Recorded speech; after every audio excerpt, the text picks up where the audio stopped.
Para conhecer o jogo Illuminati, acesse nossa loja illuminati.com.br e descubra um mundo de jogos e conspirações. Olá, amigos da internet. Se nós engolíssemos toda a propaganda que a mídia corporativa nos oferece, acreditaríamos. Qualquer sussurro sobre uma nova ordem mundial totalitária emergente teria se originado das bocas babando de teóricos da conspiração paranoicos, que só espalham esses rumores absurdos sobre o estabelecimento de um governo mundial que tudo consome. Porque esses teóricos da conspiração são, é claro, cristãos fundamentalistas de direita, descontrolados e de baixo QI.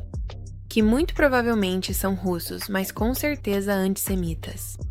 Mas o que acontece quando as massas testemunham representações fictícias de truques secretos dos Illuminati se misturando com a vida real? Eventos e agendas, antes parodiados em meios como programas de televisão ou até mesmo jogos, se desenrolam no palco global para todos verem. Até agora, testemunhamos uma divisão reacionária diante de catástrofes reais e seus presságios fictícios. Esse fenômeno tem sido rotulado por alguns como um método de entrega de previsões sinistras, e por outros como uma série de coincidências estranhas. Bem, hoje vamos tentar fechar essa divisão. Vamos abordar a história do polêmico jogo de cartas Illuminati, examinar o histórico do criador do jogo, analisar os eventos retratados nas cartas e, por fim, levantar esta questão. Os personagens, eventos e agendas apresentados no jogo de cartas Illuminati são meras profecias? Ou uma série de coincidências estranhas? Ou será que nós, os jogadores, estamos recebendo o roteiro da realidade que nosso oponente invisível busca concretizar? E a história é mais ou menos assim. Esse é o ponto principal. Esse é o cerne da questão. Esse é o que realmente importa. Esse é o que faz toda a diferença. E a história é mais ou menos assim. A história começa com dois amigos, Carrie Thornley e Gregory Hill, que fundaram a Discordian Society na década de 1950. A sociedade se concentrava na crença no discordianismo, uma religião paródia na qual nenhum discordiano leva nada muito a sério. Mas, para os de fora, parece que a crença central do discordianismo é que não há verdade na ordem, apenas no caos. A principal divindade cultuada é Eris, conhecida por seu nome romano, Discórdia, a padroeira da criação caótica, frequentemente retratada ao longo da história como alguém que se deleita com os conflitos da guerra e o derramamento de sangue humano. Mas, através do discordianismo, Arras ganhou uma espécie de repaginada de marketing, surgindo de forma mais leve como o arquétipo do trapaceiro. O discordianismo recebeu um grande impulso de publicidade nos anos 1960, quando Thornley ganhou as manchetes com seu manuscrito de 1962, The Idol Warriors, eventualmente publicado pela Illuminati Press, que se baseava nas atividades de um homem que ele conheceu durante seu tempo no exército, Lee Harvey Oswald. O roteiro foi escrito antes do assassinato do presidente John F. Kennedy em 1963. Oswald foi retratado como o assassino solitário, embora ele afirmasse ser um pastor. Nazista. É importante observar que, em resposta às teorias que surgiram após o assassinato de JFK, a CIA cunhou o termo teorias da conspiração como parte de suas operações psicológicas documentadas para desacreditar quaisquer teorias emergentes sobre a narrativa oficial do assassinato, usando táticas comuns como acusar os teóricos de serem obcecados doentiamente por suas teorias ou motivados financeiramente ou politicamente e promovê-las. Os guerreiros ociosos de Thornley e sua conexão com Oswald fizeram dele um dos principais suspeitos na investigação de JFK conduzida por Jim Garrison.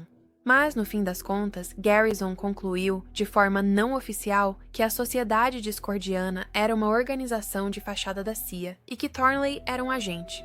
Mas você sabe o que dizem, até mesmo publicidade negativa é boa publicidade.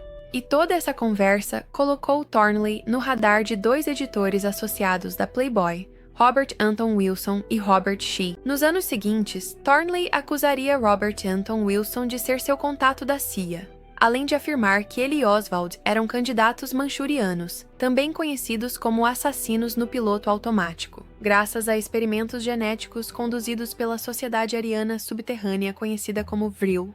Mas quem sabe se ele estava falando sério, porque no coração do discordianismo está a arte da brincadeira.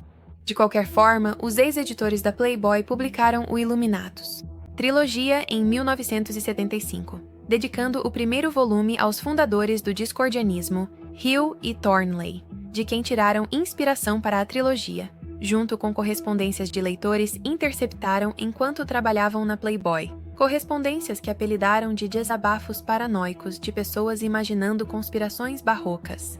A trilogia de ficção científica acompanha os Illuminati e seus esforços para dominar o mundo, basicamente tratando todas as conspirações da mesma forma, como se todas fossem reais e interconectadas. E com esse tratamento paródico, fatos e desinformação se misturam nas páginas, no que mais tarde viria a inspirar o jogo de cartas Illuminati. E a história é mais ou menos assim, exatamente assim, de uma forma que se desenrola precisamente dessa maneira, assim. E a história é mais ou menos assim.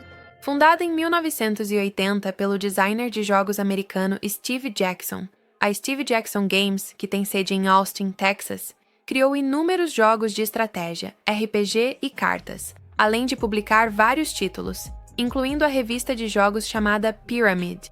Após se formar na Rice University, atuar como delegado suplente na Convenção Republicana de 1972 e trabalhar na Metagaming Concepts como desenvolvedor e designer de jogos, Jackson seguiu carreira solo, lançando seu jogo de tabuleiro Raid on Iran em 1980. A jogabilidade de Raid on Iran explorava a realidade hipotética do que poderia ter acontecido. Teria acontecido se a tentativa do presidente Jimmy Carter de encerrar a crise dos reféns no Irã tivesse sido bem-sucedida. Embora Jackson tenha publicado uma edição da Bíblia Discordiana e foque sua marca em simbolismos ao estilo Illuminati, o que, aliás, eu reconheço como uma jogada de marketing satírica, porém eficaz, ele é uma pessoa um tanto difícil de caracterizar apenas com base em seu currículo, associações e atividades extracurriculares, tornando-se uma espécie de enigma devido à ênfase que a cobertura da mídia deu aos seus jogos, cujo sucesso acabou ofuscando o perfil do criador. Mas há um pequeno detalhe. A Steve Jackson Games foi alvo de uma batida do Serviço Secreto dos Estados Unidos em 1990. Um homem descrito como hacker trabalhava na Steve Jackson Games na época. Seu nome era Lloyd Blankenship, membro do grupo de hackers Legion of Doom, e ele estava montando um kit de ferramentas para um novo jogo chamado Cyberpunk. Em algum momento, Blankenship distribuiu uma publicação que continha informações que, na época, diziam ter sido obtidas ilegalmente da provedora de telecomunicações Bell South. A versão oficial afirma que as autoridades governamentais acreditavam que a publicação dessas informações poderia, potencialmente, ensinar os leitores a invadir o sistema telefônico de emergência. Assim, os escritórios de Steve Jackson foram invadidos, computadores foram apreendidos, e um manuscrito do jogo em que Blankenship estava trabalhando foi confiscado sob a suspeita de que se tratava de um manual para crimes cibernéticos. O caso foi a julgamento em 1993, durante o qual o serviço secreto foi repreendido pelo modo como conduziu o caso, e, eventualmente, Jackson recebeu uma quantia para cobrir seus honorários e danos. Esse caso levou à criação da Electronic Frontier Foundation, com o objetivo declarado de promover as liberdades civis na internet. Embora Jackson tenha vencido seu caso contra o serviço secreto, é aqui que as especulações começam a surgir. Naquela época, as informações eram interceptadas ouvindo as linhas telefônicas. Hackers de telefone conseguiam manipular os sistemas telefônicos, o que significava que as comunicações entre indivíduos, empresas e autoridades governamentais poderiam, teoricamente, ser expostas para um pouco de espionagem. Se seguirmos essa linha de conjectura com o surgimento da era moderna da internet, essas informações interceptadas poderiam então ser repassadas por meio de fóruns públicos, como o que era de propriedade e operado pela Steve Jackson Games, chamado Illuminati Bulletin Board System. No entanto, essas informações valiosas precisariam ser transmitidas por métodos sutis, como técnicas criptográficas, para que apenas o destinatário pretendido recebesse a mensagem e mais ninguém. Dependendo da natureza das informações repassadas, isso pode explicar por que o serviço secreto, e não o FBI, conduziu a operação.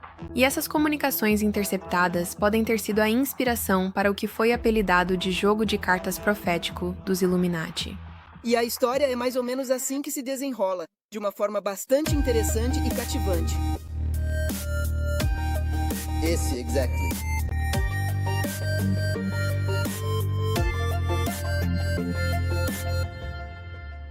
jogo de cartas de interpretação Illuminati, o jogo da conspiração, foi criado na década de 1980, com vários spin-offs e pacotes de expansão. O objetivo do jogo era que os jogadores assumissem o papel de mestres das marionetes nas sombras, com a missão de causar o máximo de caos possível no mundo para alcançar a dominação global. Seja por meio de ataques de bandeira falsa contra seu próprio povo, usando armas biológicas na população, manipulando o clima ou reescrevendo a história. Além do jogo de tabuleiro, um jogo de cartas colecionáveis foi lançado em 1995, intitulado Illuminati New World Order.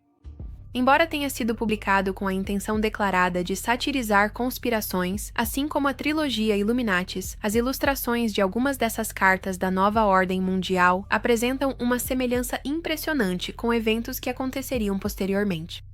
O exemplo mais identificável é a combinação do cartão Terrorist Nuke com o cartão Pentagon, oferecendo uma visão espelhada dos ataques às Torres Gêmeas e ao Pentágono em 11 de setembro, que ocorreram anos após o lançamento das cartas. Aqueles que afirmam que essas ilustrações são apenas coincidências estranhas apontam que um ataque ao World Trade Center ocorreu em 1993, o que poderia, se forçarmos bastante a imaginação, ter servido de inspiração para essas cartas.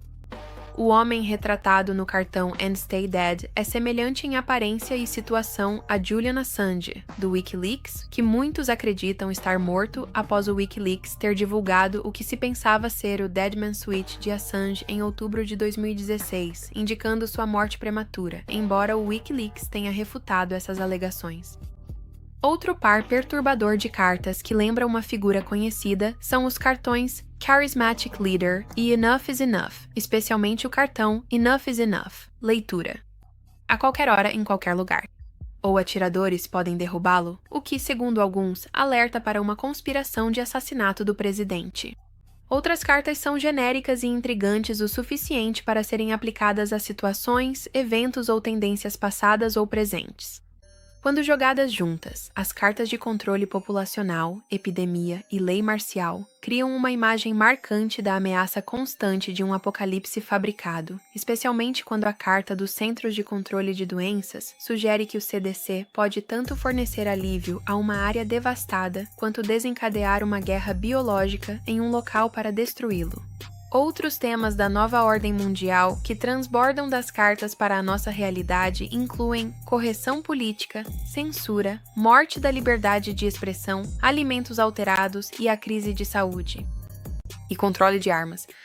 Mas talvez esta carta, a carta do teórico da conspiração, seja a mais poderosa do baralho, quando removido da jogabilidade fictícia e aplicado à vida real.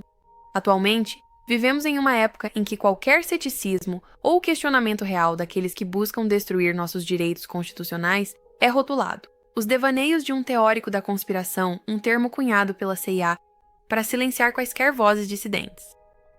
É um termo poderoso que outros associam a conotações negativas, como doença mental.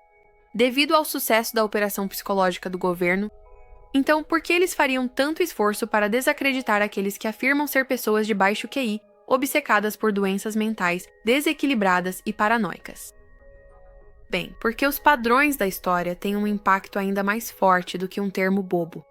Padrões como a ausência de freios e contrapesos, que levaram à queda de impérios, reis com supostos direitos divinos agindo como bem entendiam às custas de seu povo, e as tentativas tirânicas de abafar as críticas de uma minoria poderosa. Nenhum desses exemplos históricos são teorias da conspiração. Eles são apenas conspirações. Conspirações que levaram à criação da Magna Carta, da Declaração de Independência e até mesmo da Constituição dos Estados Unidos. Estabelecidos para que houvesse um sistema capaz de impedir que aqueles no poder se aproveitassem dos que não estão. Se esse jogo de cartas Illuminati foi ou não um esforço sério para revelar o que estava por vir, ou apenas uma brincadeira séria para lucrar e tirar um sarro dos teóricos da conspiração, isso é irrelevante. O simples ato de olhar as ilustrações da carta força o indivíduo a determinar se tudo é uma coincidência, parte de uma profecia, ou se alguns indivíduos estão sendo sustentados para serem derrubados, se algumas agendas apresentadas como úteis são levadas ao mal, e se algumas torres foram construídas para cair. Tudo isso faz parte desse roteiro da nova ordem mundial, aquele que nos disseram que não existe. Novus Order Seclorum, uma nova ordem mundial. Para começar a estabelecer a nova ordem mundial. Uma nova ordem mundial. Quando, na verdade, uma nova ordem mundial pode ser criada? Precisávamos de uma nova ordem mundial. E o quão negativa ou positiva ela será vai depender de que tipo de nova ordem mundial realmente criarmos. O que vocês acham dessas cartas, amigos da internet? Quais delas mais chamam a sua atenção? Me contem. Vocês sabem que eu sempre fico ansioso pelos seus comentários. Muito obrigado por assistir, se inscrever e apoiar meu canal no Patreon. Tchau! Para conhecer o jogo Illuminati, acesse nossa loja illuminati.com.br e descubra um mundo de jogos e conspirações. Temos jogos retrô dos consoles antigos e clássicos, como Super Nintendo, Mega Drive, Neo Geo, entre outros. Temos também jogos de cartas, RPG, Illuminati, carutas e muito mais.